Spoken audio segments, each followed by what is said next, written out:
Hey there everyone, welcome back to the Vintage Sewing Machine Garage YouTube channel.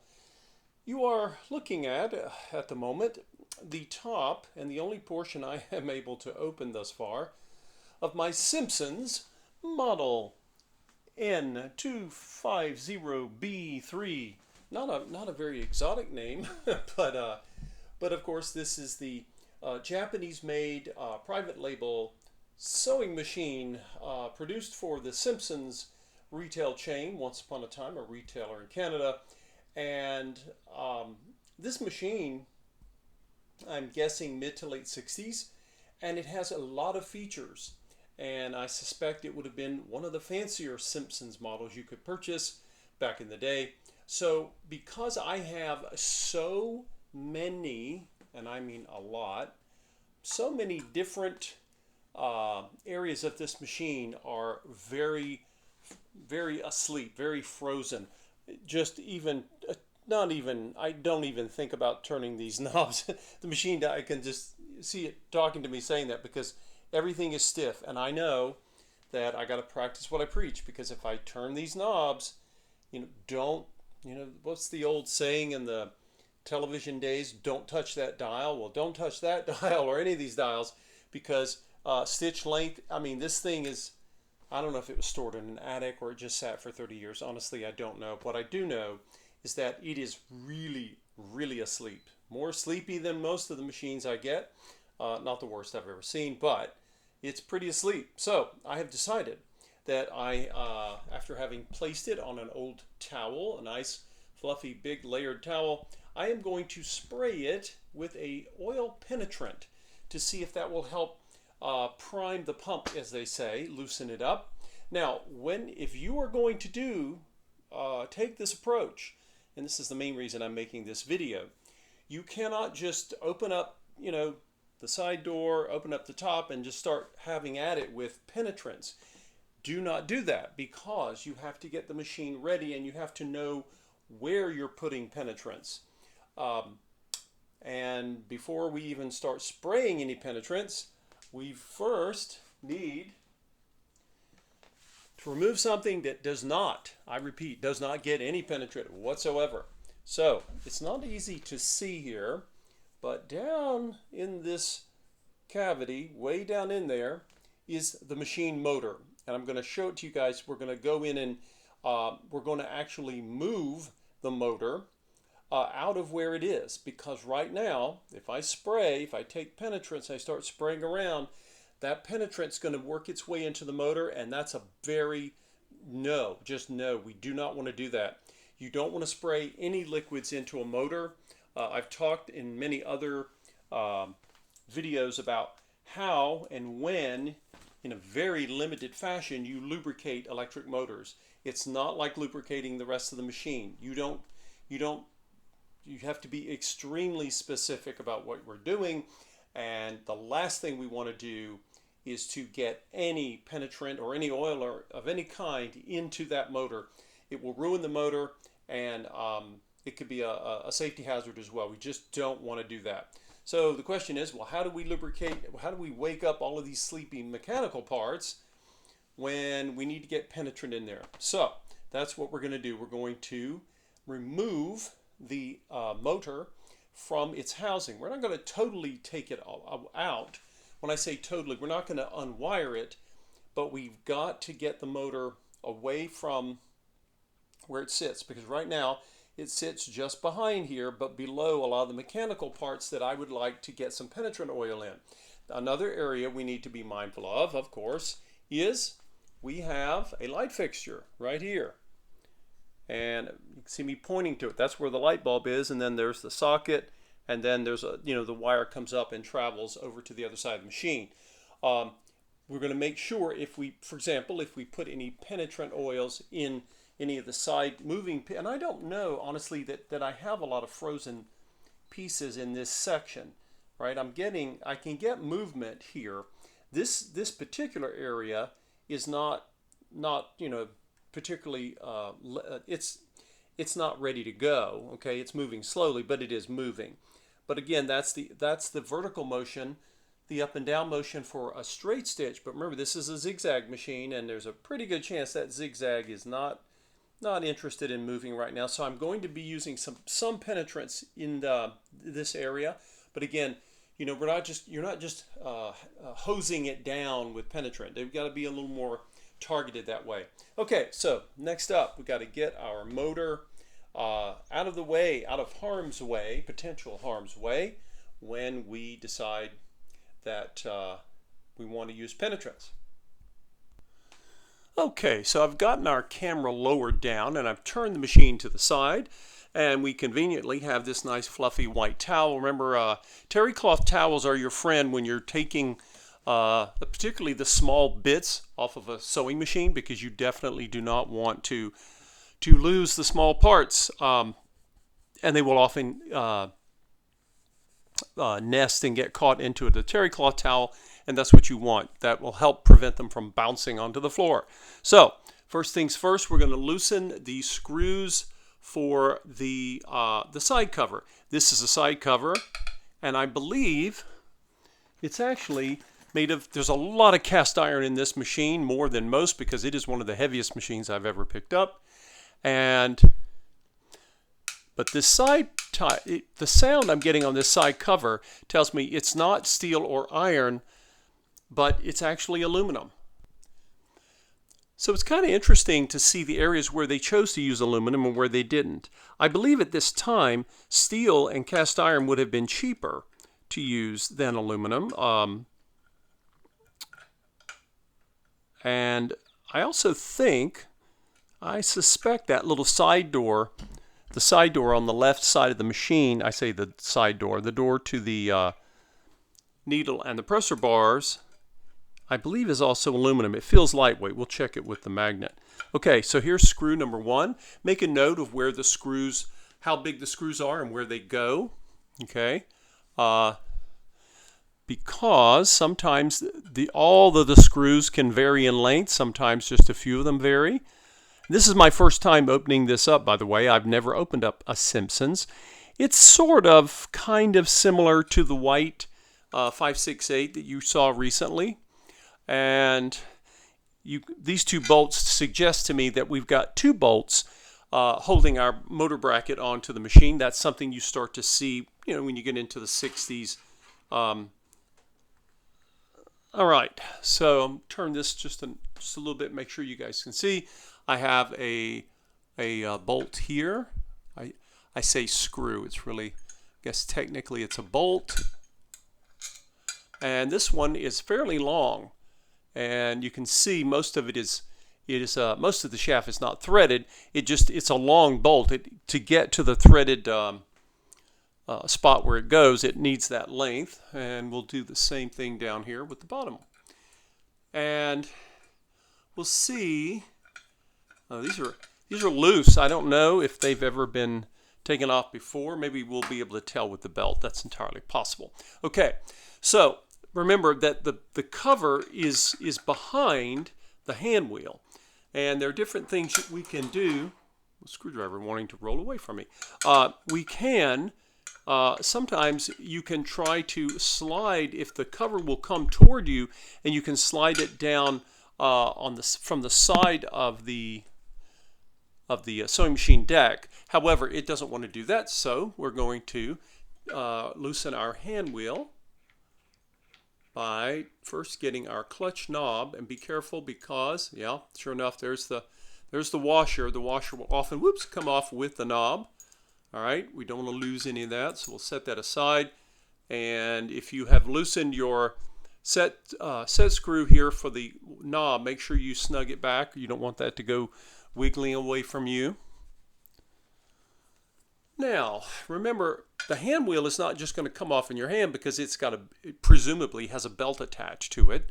Okay, if it doesn't, then you'll know, because you'll feel the belt tugging on it. Okay, so we haven't removed the belt yet, so if you pull the hand wheel toward you, just pull it. I think I'm moving it about 1/4 of an inch toward me, and that may not, you don't want to try to pull it all the way off, because you're going to do something, you're going to stress the belt and may cause other issues. But I have pulled it out, so now if I pull the cover, Look at there, it came right off. Okay, so sometimes you have to wiggle things a bit to get them off. And on the inside, what do I see? I see some graphite dust from just brushes being used, and I see some dust bunnies there collected at the bottom.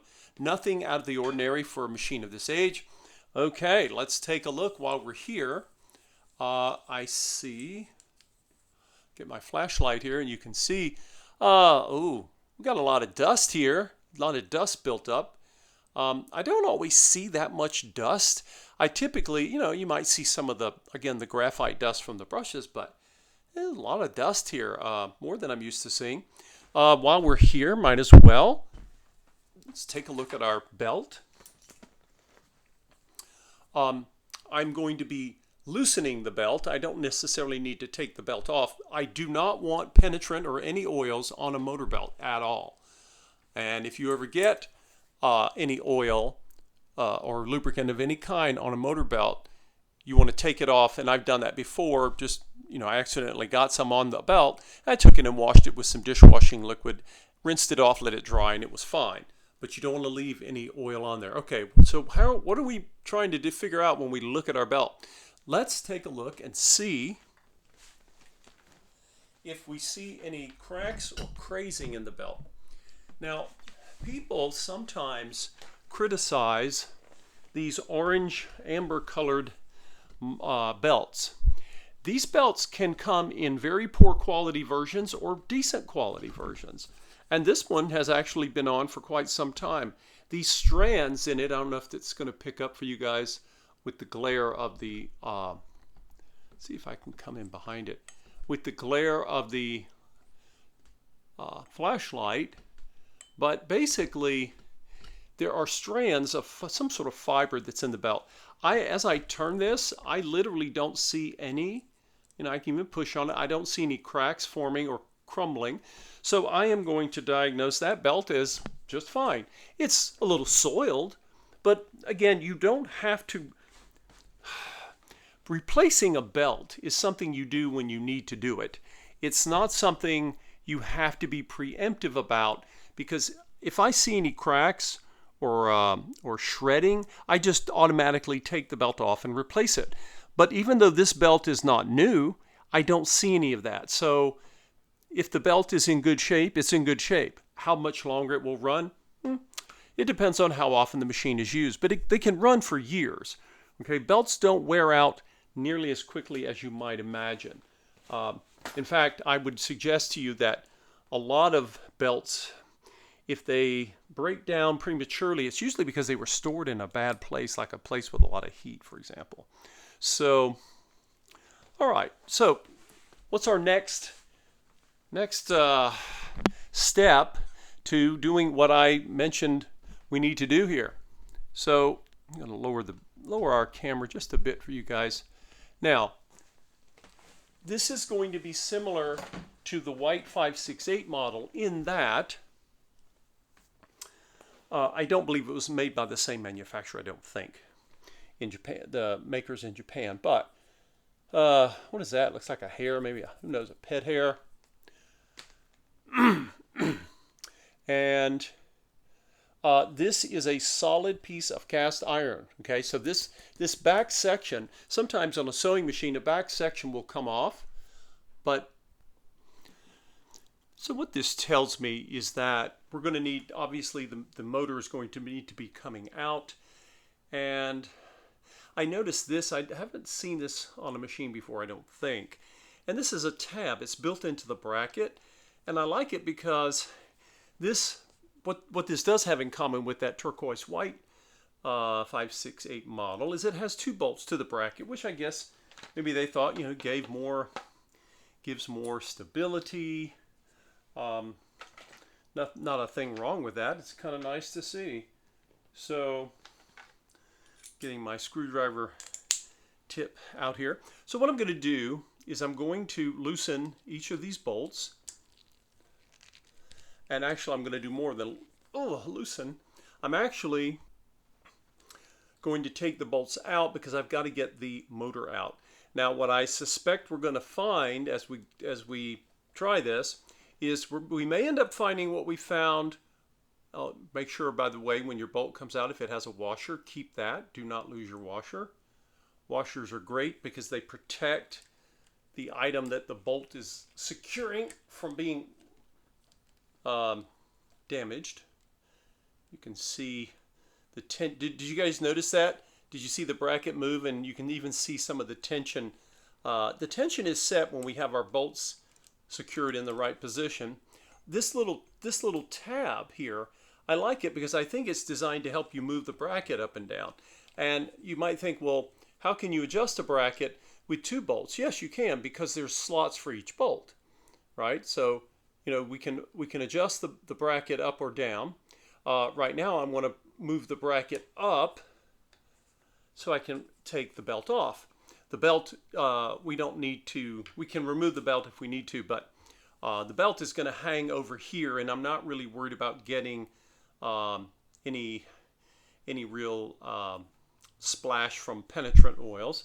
Now, here's the motor. Now remember, just like on that turquoise machine, you might think, as I showed it with that machine, when I was taking the motor out, it was pulling, right? It didn't want to come out. And the reason is it's got a power cord.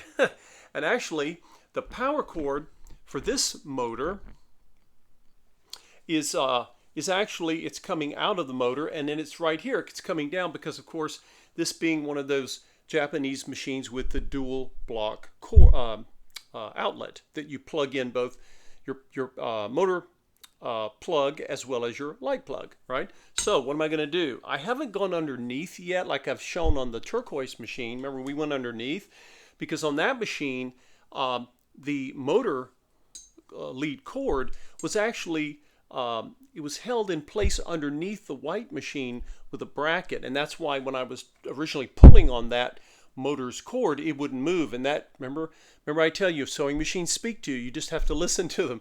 And so when it wouldn't move, that's when I went underneath the white machine and found the it was a nicely designed little cord retainer designed to keep the motor cord out of the way of the moving parts of that white machine. But the way this motor is installed, its power cord is on this side. It's on the end of the machine, so there's not really I don't have any concerns that the cord is going to get tangled in the mechanics of the machine. Maybe that's why there is no retainer like there was on the white. In any case, what am I doing? I'm going to do 2 things at once. Do 2 things at once. No, 3 things. I got to walk, talk, chew gum, make this video, and hopefully explain what I'm trying to do here. Okay, let's angle that a bit. Okay, so I'm going to be pulling the motor. Okay, this left cord, we don't have to worry about this, I don't think so, because that is the light. That's the cord for the light bulb on the other end of the machine, and unless it's routed in a way that it interferes with the motor, I'm not too concerned about it. Okay. So what am I going to do? I've got a hold of the bracket. I need to pull the motor out, but to do that, I've got to push up on this cord right here, the one you see in my thumb dancing around, okay? Because and I don't know if you guys can see, but I'm feeding it. Where are you, flashlight? This might actually make more help. You guys see the cord? You can see it there, right? You see it right here, right? So I'm feeding that upwards in order to give slack to the cord so that the motor will come out. Now, if I pull and the motor still doesn't want to come, then I'm probably going to have to go underneath because something is preventing me from getting the motor out. So, you know, you can tell if something wants to come out, it'll come. And this one is coming out, fortunately. The only thing, like I said, and there we go. You can see, you guys see, there's the cord that I've been feeding upward like this in order to allow the motor to come out. Now look let's take a look on the other side there. And what do we see? I see, you guys can probably see this without the flashlight, but I'm not sure. You see the black, that's just the black soot from the motor brushes. And you might think, well, how is the soot getting there? Why isn't it inside the motor? Some of the soot is inside the motor, but the reason you see it here is, remember, sewing motors, like many electric motors, have little fans. And so the fan, which is on this side where the pulley is, as the motor turns, it pulls air through the motor to keep it cool. They cool with air. And that air is moving that way, right? It's moving away from us here. And that is what has basically blown some of that carbon. The soot is carbon from the motor brushes. All right, let's see. What does this motor say? It says sewing motor, YDK, and Japan. So one of the reasons I'm pretty sure that this is not an early 50s, 1950s sewing machine is that early 50s machines, typically you don't see built-in button holders yet, and very often you see Japanese machine heads, the head meaning the body and all the mechanicals that you see here, the big piece, but you typically see motors and cords that were sourced in either Canada or the United States because our electrical system is different than that in Japan. By the mid-late 60s, the Japanese have, they have heavily industrialized and recovered from the Second World War, and so now they are able to provide the electricals that we need in North America, which is 110, 120 voltage. So I'm not surprised to see this. What's the other thing we notice? The motor bracket, instead of having one extension to hold the motor with like an L bracket you see on you typically see a bracket that's L-shaped and goes across for vintage singers, for example, some of the vintage singers. But on this one, you have literally two places where the bracket is bolted. And I think it just probably gives it more stability, Now, what do I want to do? I see all that graphite in the back there, and that tells me, this machine had to have gotten some use, and yet the paint finish is really beautiful. Now, you can have a machine that someone just took really good care of. I wonder if it's mostly the fan of the motor blowing this. What that does tell me is we're going to have to, as I always check the commutator on the motors, and of course the commutator is going to be right below here because this is one of our brush caps, right? And the brush is always going to be vertically over the commutator. And so we're going to remove this and we'll get some cotton swabs and some alcohol and see what lurks down there. How much carbon is on the motor? There should be some. I'll be very surprised if there isn't any. And I often use that to tell me at least some idea how many hours are on the machine. It doesn't mean the machine's worn out. These machines, no matter how much they got used, it's extremely rare. Almost never. I never say never, but almost never have I had a home sewing machine that was worn out, because they were built with the quality of an industrial, but not the capability. That's why you have to be careful with the word industrial. These are home sewing machines, domestic sewing machines. They are not industrials. They were built just extraordinarily robustly for a home machine, but you would not use these in a factory. Let's not kid ourselves. And you sometimes see people embellishing on the internet. Oh, this is industrial. No, it's not. Okay, so we need alcohol. We need cotton swab. Okay, now remember, and this is not the first time I've mentioned this, always remember to when you're loosening the brush cap on the motor brush, as you turn, push on the cap. Don't let it push out at you. Just push on it as you turn it, because as it loosens, you've got to be ready. I'm going to be ready to catch it with my index finger and my thumb, because if not, remember there's a spring behind it, and you can't always tell how deep the threads are. So just be ready. I know it's hard for you guys to see. I am turning it, but I've got to be ready to catch it, because if I'm not, it's going to go flying. There is a spring behind it. I think I'm going to need the whole handle for my sometimes the brush caps are loose enough I can just turn it with the screwdriver bit, but I'm going to need the whole screwdriver handle here. Whoops, come here. There you go. All right, now again, got my thumb and finger ready just in case.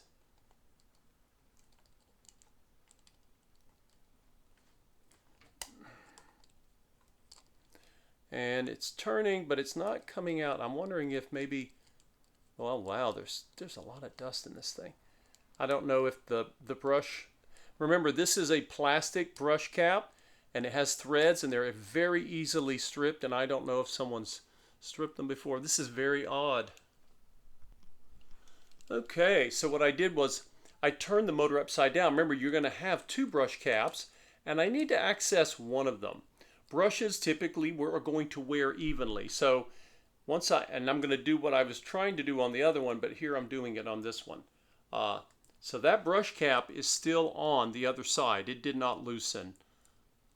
Okay, and notice I'm gently removing the cap. There's the spring. Again, you have to hold close when you're doing it, or it's going to go flying on you.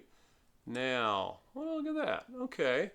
Well, we have about 3/8 of a brush length. That's still pretty healthy. It's had use, clearly. You get down to about 1/8 of an inch. That's really, you don't have a lot. You have brush life left, but it's a good idea to replace them. If the spring is healthy, these are nice healthy springs. The spring should continue to keep enough tension with the brush to the commutator. But this brush has a lot of life left, so I'm not interested in replacing it. I could. They're not hard to get. I actually keep brushes in my spare parts brush. Okay, so what are we doing? We're going to I've dipped my cotton swab into the 99% isopropyl alcohol, and I'm going to work it down there, and I'm just going to hold it. You don't have to smash it. Just hold it snug against the commutator. That's when the cotton swab stops, that's the commutator it's on top of, and I'm just turning the pulley here, which will turn the commutator. And, oh yes, we've got some graphite sitting there, but that's not a surprise. I was expecting that. It would be unusual to have some that the fan has blown on the housing on the cover of the motor over here without seeing it on the commutator. So what I'm essentially doing is cleaning the commutator.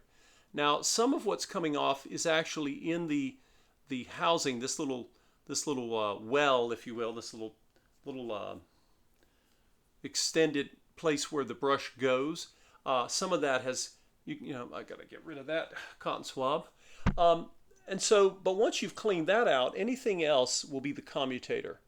And you basically, I'm just going back with a fresh cotton swab and, doing the same thing. And, you have to decide how much, I'll go in with this fresh side, how much of the graphite you want to remove. I basically do this until the cotton swab comes out, I don't know, 80-90% clean. I'm still getting, more of the soot, I call it, but definitely something you want to do. Now, I've talked about this before.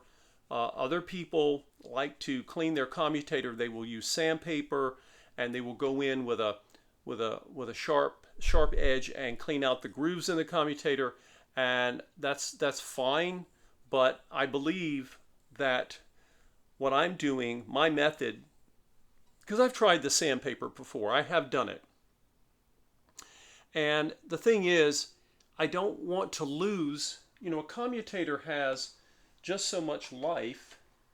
And look, I've brought out one of the precision tips, or precise tips.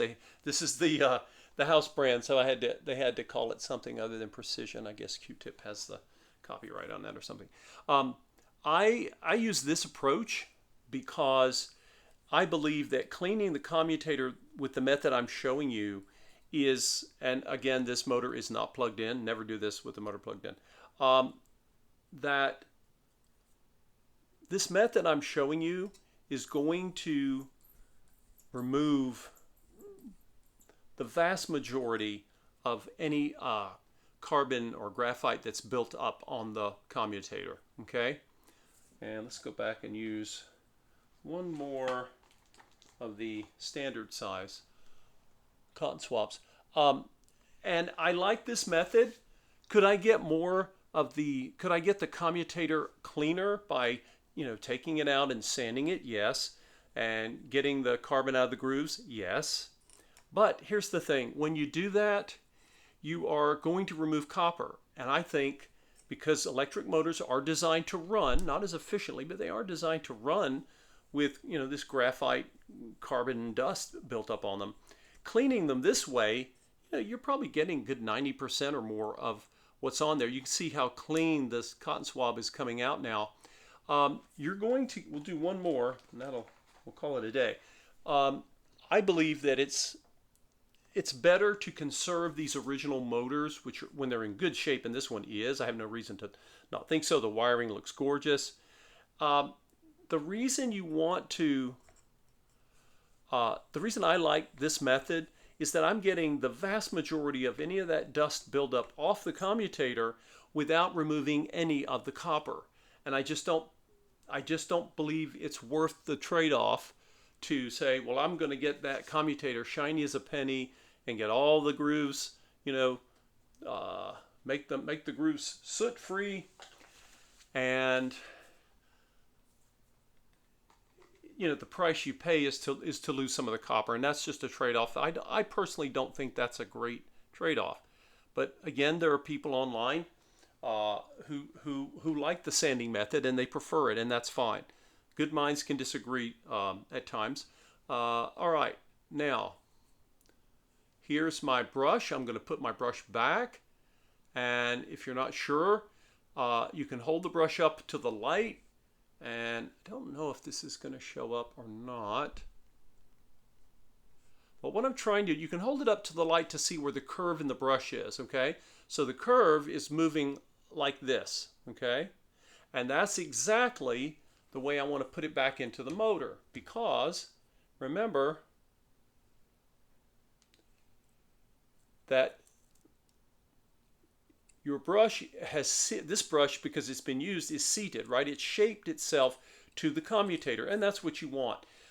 It'll be far more efficient this way, and you won't get as much wear off the brush as it tries to wear itself back in. Okay, now this is just as important. When we took off this brush cap, it's just as important. When you put the brush cap back, remember, typically, let's see, I think on this motor I may see some metal threads.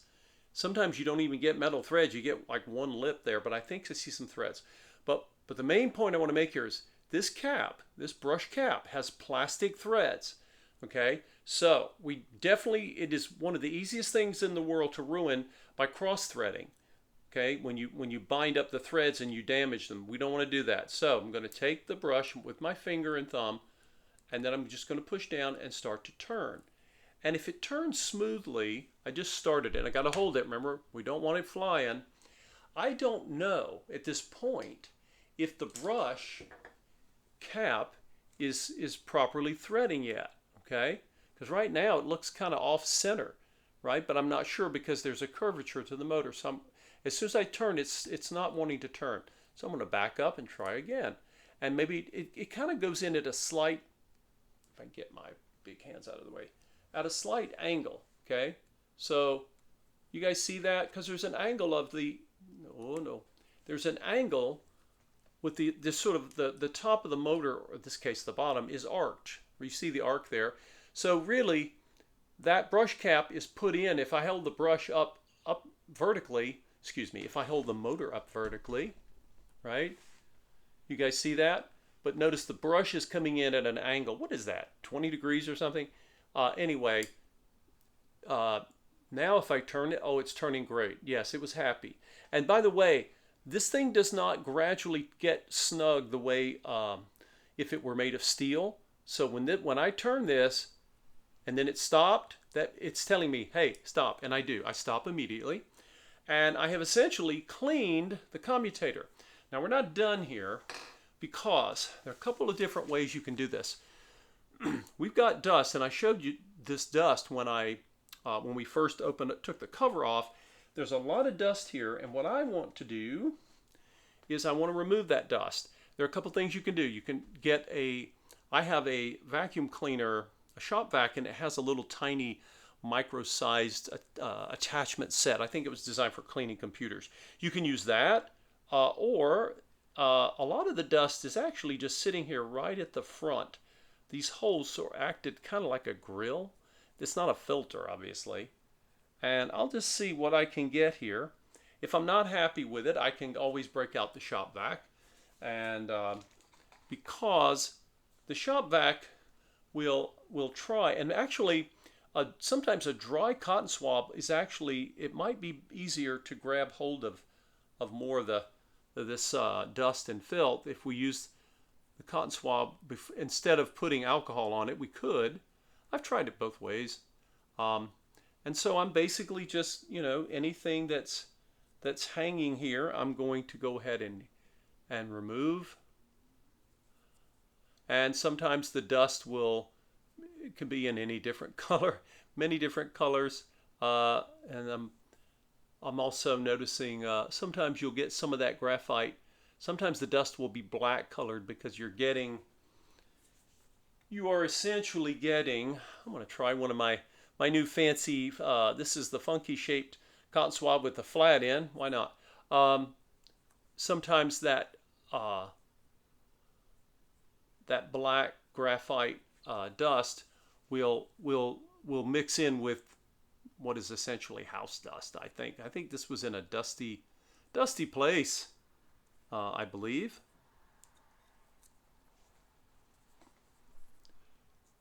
And again, seeing if I think I can get the dust out. You don't want to blow on this because you'll end up putting more of the dust back in the motor, which is the last place we want it. We want the dust to come out. All right, so again, this is the side with the fan, okay? And that's why we have all this dust on this side, because it was pulling air, right? It was pulling air into the motor. And so no surprise, you don't really see any dust on this side. Any dust that came here would be on the inside of the motor, on the shell, and of course being blown into the toward the back, which is where we see it. Almost looks like graffiti back there. And so this side looks fine. Now, this is good to see. I was kind of concerned. Sometimes you get a motor and there's nowhere to lubricate it, right? But there it is. I just found the spot. Remember what I said. None of these holes, do not, I repeat, do not put oil in any of them. None of them except for one spot.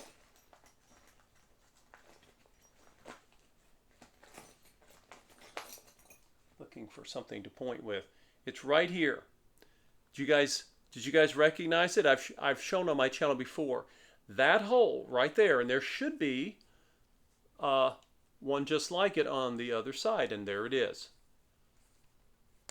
It's right, give me my little pointer. It's right there, okay?